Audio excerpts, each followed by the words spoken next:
Ayan guys, good morning po at isang mapagpalang araw po sa ating lahat. Ngayon nga po ay pwede na tayong magpawala ng kambing at nagpawala po tayo ng kambing dito po sa bukid. At ito nga po yung ating mga alaga ay nagsisikain po sila dito sa damuhan.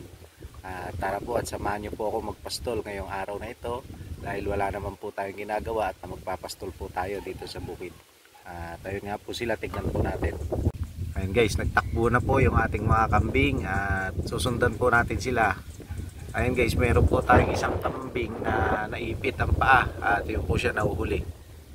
Ayan, bababa po sila doon sa gawing yun at susundan po natin.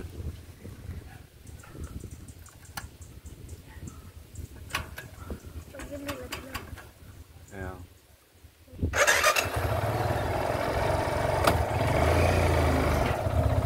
Bilang mo ba sila?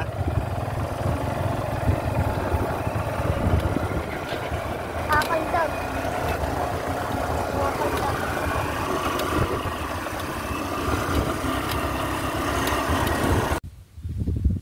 Ayan guys, yun po yung kalsada kanina at pagdating po sa lugar na ito ay umakyat na po sila rito sa parang. At dito po kasi maluwang na pinagkakainan po nila. Ayan guys, oh. Ilan na sila? 2, 4, 6, 8, 10, 12, 14, 15. Kulang po sila ng 3. Naiwan po siguro doon sa unang pinagpawalan po natin doon. At medyo malayo na po ito sa ating kulungan ng kambing. Ayan guys, oh.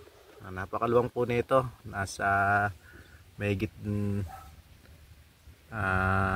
ito pong lugar na ito nasa mahigit mga 15 hektarya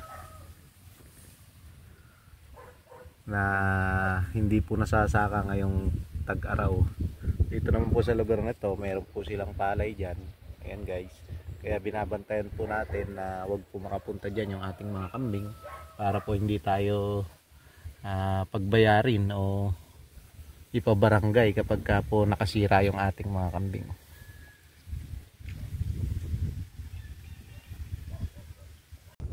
Ayan nga guys, so pastulan din po ng baka rito at sadyang napakaluwang po ito ng bakanting lupa na ito na hindi nasasaka.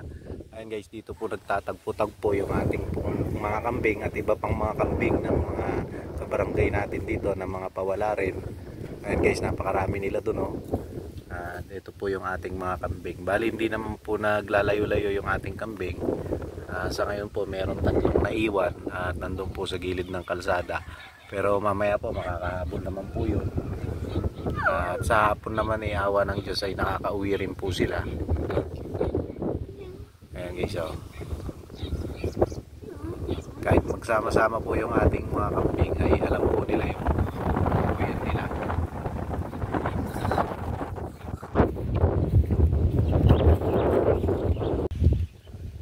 Ayan guys, ang kagandahan lamang po ng pagpapastol ng kambing ay nakakain po nila yung gusto nilang kainin na damo at nakakapag-exercise po sila at nailalabas po sila sa kanilang kulungan at hindi na rin po tayo magsasakate ng kanilang pagkain at mas madali pong magpastol at babantayan lang naman po natin sila kaysa po magsakate.